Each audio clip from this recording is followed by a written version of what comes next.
Greetings to those who watch below.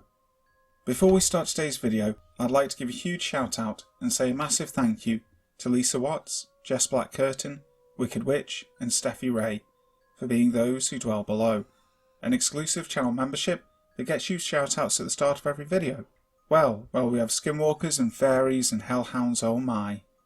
That's right, it's time for another round of Inhuman entities. I had a panic attack after reading about skinwalker encounters. It made me remember something terrible. By Nighttimeman. Normally I am completely stoic and don't care for superstition or anything like that. I look on backward stories like these with a sort of bemusement, and have told and been told plenty over the years. Tonight was different. I'm a grown-ass man, but moments ago I just started sobbing uncontrollably and got so nauseous I threw up in my dinner. I don't know what the fuck is going on, but after reading about some of these encounters, it was like something clicked, and I started remembering.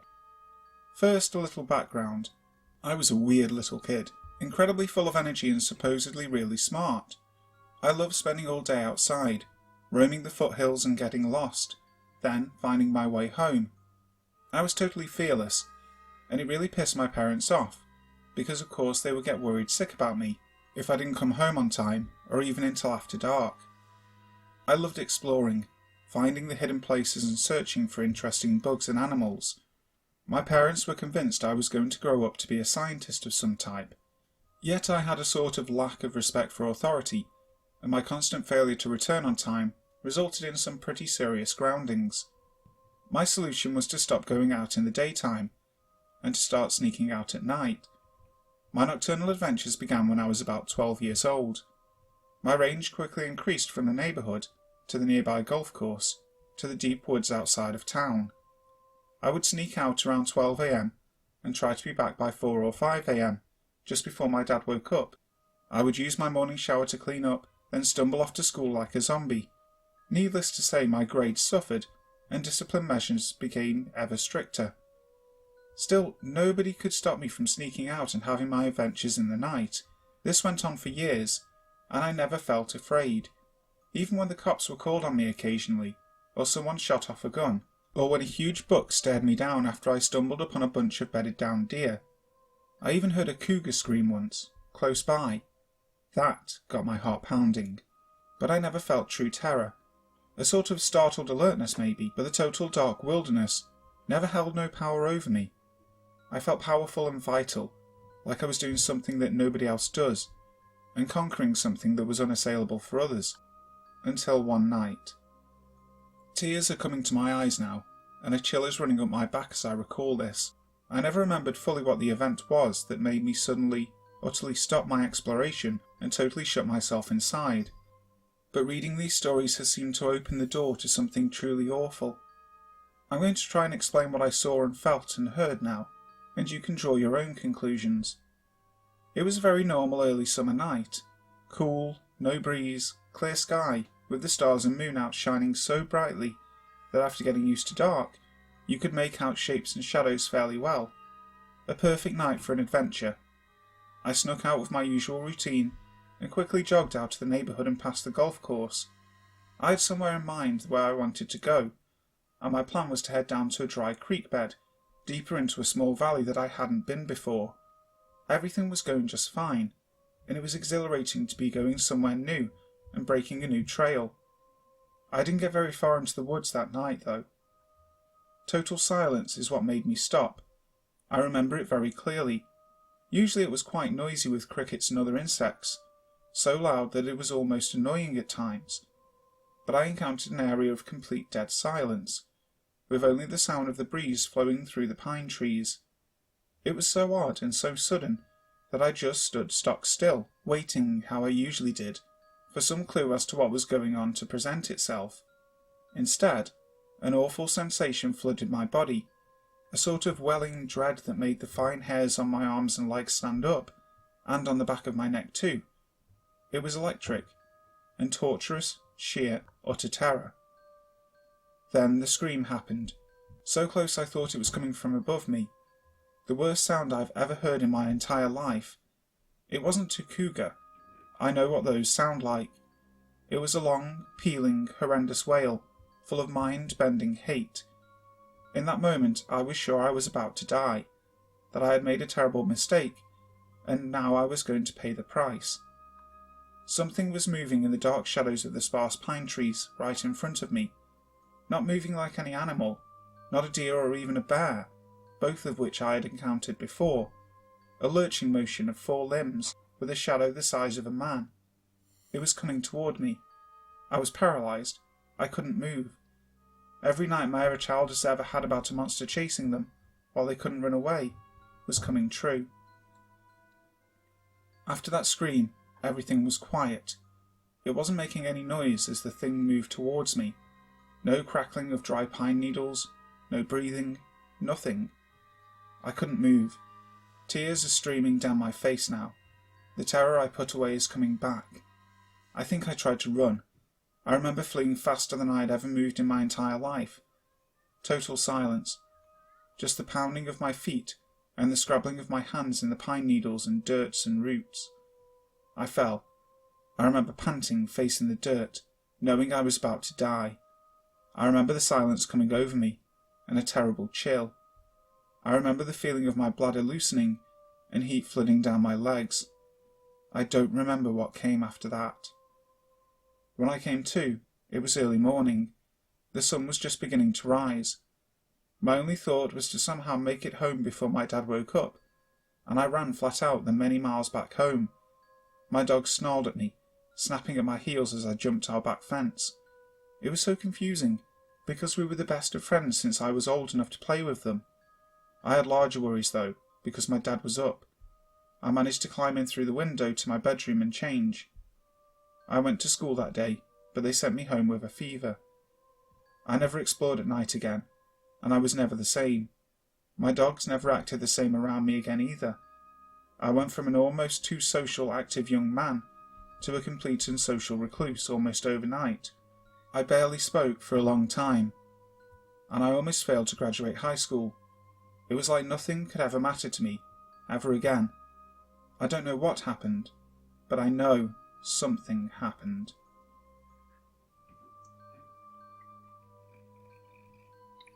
A Midsummer Night's Hellhound by Lucivar. This story is not a ghost story, at least I don't think it is, but it is an account of my first brush with the paranormal. I am a firm believer in the paranormal, I always have been, and one day my belief was fortified. That day was when I saw what I believed to be a hellhound. This occurrence took place 3 days after my 25th birthday. It was a brisk summer night in my hometown of American Canyon. While walking home from the local market, I hear this deafening howl. Then I catch a glimpse of what I thought was a large dog. I assumed it was just one of the many stray dogs in my neighbourhood, but as I continued, I saw the same large dog. This time I got a better look at it. I was unnerved because of the dog's size and appearance. It was about the size of a small bear. The build of the dog was like that of a Rottweiler, with fur that was the darkest black I've ever seen, like it was made of pure shadows, with piercing, glowing red eyes that seemed to peer into my soul. The dog's torso was tangled in what looked like barbed wire. After I saw it, the dog then darted away with incredible speed. At this point I was quite scared. I continued on my way home, and I found myself dreading each corner, fearing another sighting of this hellish creature. I had almost made it home when the beast appeared again. This time it stood directly in my path. I was frozen with fear, hair standing up on end, and I closed my eyes fearing an attack. It starts to growl, a deep, rumbling growl, one that I felt deep in my soul, one that threatens to turn my legs to jello. I don't know what compelled me to do so, but I started praying, to the Lord and Jesus Christ in heaven, to make this beast leave. But the growling intensified. It seemed as if the growl just pulsated through my mind, doing everything in its power to get me to stop praying. I continued to pray. I just prayed and prayed and prayed. As I continued to pray, the growl slowly dissipated. When I finally opened my eyes, all that was left was scorch marks where the dog stood. I was terrified and shaking as I rushed home and locked the door, but when I turn around, I'm greeted by a pitch-black dog. But this one, I'm sure, means no harm. It's my black Labrador, Mia. After the night I had, I just wanted nothing more than to relax and think about what happened. So I turn on the TV for some background noise, and when it starts up, I see a show on Animal Planet called Lost Tapes. The episode was about hellhounds, and what they were describing sounded eerily similar to what I encountered. To this day I have yet to see the same dog. To this day I have yet to see the same dog, or another like it. So this begs the question, what did I see? A hellhound? A spectral creature? A sort of demon? I will never know. But then again, I'm not sure I want to.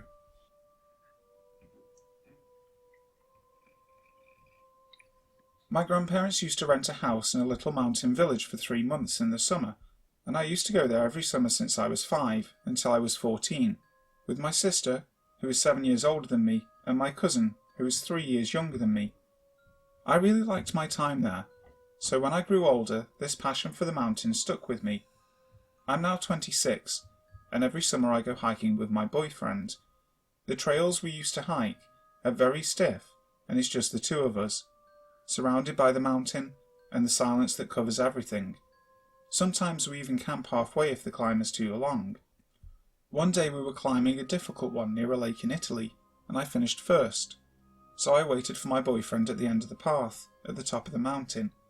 It was beautiful there. Butterflies flew on the flowers around me, and the birds were chirping happily. I could see the whole lake surrounded by the forest. I liked to sit in the silence of the mountain and watch the stunning view of the lake, and watch the animals around me living their lives. It's relaxing. I was sitting there on a rock, and I don't know how, but I felt something was in the woods behind me. Behind me there was a precipice, not very deep though, and the forest would cover the end of it and all around. I stood up and tried to see if there was something down there. That's when I saw it. Deep down there was a chamois, a beautiful one with long horns. I got excited because I rarely see one. I was looking at him from behind. His fur was light brown, and he had a black line that went from the neck to the tail. But something was very wrong with it. That's when I froze. His front legs looked like they didn't end with a normal cloven hoof, but he had 3 fingers at the end of his front legs, similar to a bird claw, but not that sharp. The back legs seemed normal. I could see it because he was walking very slowly and calmly through the vegetation. Then I noticed with great horror that his face seemed flat, no muzzle. I couldn't look at him directly in the face, but I couldn't see his forehead and nose. What should have been there just wasn't. Thinking about it now, I really wished I had seen his face, just to see how the eyes and mouth were organised. He disappeared in the pine's shadow, and I was still there shocked when my boyfriend finally arrived. I told him what I saw, and he didn't believe me. He laughed. I know it's not scary, and it can even be funny if you think about it. A chamois with eagle legs and a flat face. I thought about it all the time we were descending. It was so weird.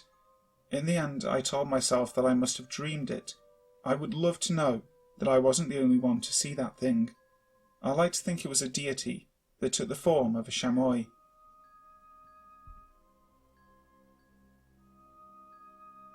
I May Have Seen Fairies by Wardo. I have only shared this story with a limited number of people, due to how strange and ludicrous it may seem. I'm a believer in the paranormal, and have had several experiences, but this is by far the strangest thing to happen to me yet. I just wanted to set the precursor that I am a well-grounded adult, and I try not to embellish anything. I am hopefully a well-respected and trusted member of the paranormal community, so I will proceed with this very odd account. In early November of 2016, I invited a long-time friend to my house to catch up. My wife was out of town with our daughter for the weekend, and to be perfectly honest, I was wanting some company. My friend came over and bought a 12-pack of beer. Over the course of the night, I would like to say that I probably drank 4, maybe 5 beers. That's a lot of beer for me to drink these days, and I only drink on rare occasion. Take that for what you will, but I have never hallucinated while drinking alcohol, and I was not incapacitated to the point that I did not have my faculties about me. Suffice to say, I had a nice buzz. My friend and I were sitting out on my back patio chatting and sipping our beers. It was probably around 11 p.m. We had the outside light off, but there was an adequate amount of ambient light coming through the Arcadia door and neighbourhood streetlights and such. We had been chatting for a couple of hours, and our conversation drifted to paranormal and unexplained phenomena, as it tends to. My friend told me that his sister-in-law recently obtained some type of certificate that proclaimed her a fairyologist. His sister-in-law is into the occult and some type of witchcraft, the supposed good kind though. She asked him if he would like her to place an enchantment spell on him that would enable him to have fairy companions and bring him good luck. My friend accepted the offer, and the next day she gave him a purple feather. She told him that he should carry the feather on his person if he felt like he might need good luck, and to be prepared to see fairies. Keep in mind he is relating this story to me, when he pulled the feather out of his pocket to show me. He then nonchalantly tells me that there may be a fairy or two that would come around and pay us a visit. I said I thought that would be cool, not thinking too much of it. Around 20 minutes later, he says, "Oh, look, the fairies are here." He points up above my head, and I look up to see two insect-like creatures silently hovering above my head, around 3 feet above me. As I looked up to see, I could see these two illuminated insects slowly descending upon me. I stared transfixed as they slowly and intently floated down in a straight, slow line until they were right in front of my gaze, hovering there. I couldn't make out any details, and they made no noise. I gasped a little and fidgeted uncomfortably in my chair. I told him, "Okay, if this is a prank, you got me already." He said, "Of course it's not a prank. I wouldn't do that to you. I only let you see because I've known you most of my life. I trust you, and I know you're open to this sort of thing." I then confessed to him that it was making me very uncomfortable, and that maybe I would like to go inside and call it a night. He said that he was sorry and didn't mean to scare me at all, and there was nothing to fear. They immediately shot off at a distance, although I could still see them for a minute. After several minutes they were nowhere in sight. I kept pressing him to stop messing with me. I insisted to him that he had terrified me, but he maintained that it was a real experience. At one point of still interrogating him, he actually seemed to be quite offended, and said something to the effect that if I couldn't handle it, he had seriously misjudged me, and he might have made a big mistake in showing me the fairy companions that had been following him around. I pretended to accept it, and apologised for seeming rude about it, but I was just truly shocked and unprepared for something so tangible. Around midnight, he asked if I would like to see them again. I quickly looked around to make sure that there was nothing around me, and told him that I would like to see them before we ended our evening. In my mind, I thought that this was the perfect opportunity to debunk this joke. I kept looking out for anything around me, to make sure there wasn't some type of moth or flying insect that he could use as a joke on me. I saw nothing. He said to calm down, or they won't come around, because they could sense tension and would avoid it. I tried in vain to calm myself, until I finally just sort of let it go after some time. I thought, oh yeah, they won't come around because I'm tense. Nice angle to avoid pretending to show them again. The conversation shifted, until he looked me in the eye so intently, and said, "Are you ready?" I knew why, and said yes. I asked him if I could take that picture, and he said I could try. He said, "Okay." They weren't so close this time, but there is one near an empty chair adjacent to me. I looked over and saw the insect-like creature leave its perch on the seat of the chair, and begin hovering towards me slowly. I want to point out that when I say hover, don't misunderstand. The creature had wings that batted so quickly they appeared to be a stationary blob. It moved with such flawless control though, like it could decide precisely how it wanted to move about. Well, I got my phone out and started snapping pictures like a maniac. I tried a video too, but it unfortunately did not show anything that could be deciphered. I haven't talked to my friends since this event, and I'm honestly not too sure that I am eager to do so. Like I said, for one thing, we hadn't talked in quite some time before that night, and we can often go long periods of time without speaking, and then we'll pick up later like we were never apart. He is a good friend, and he has never lied to me, and I trust him very deeply. Hi guys, thank you so much for listening to today's video. I really hope you enjoyed it. If you did, make sure to hit the like button, and if you haven't already subscribed to the channel, making sure you hit the notification bell so that you know when the next video goes live. So, until next time, sleep tight.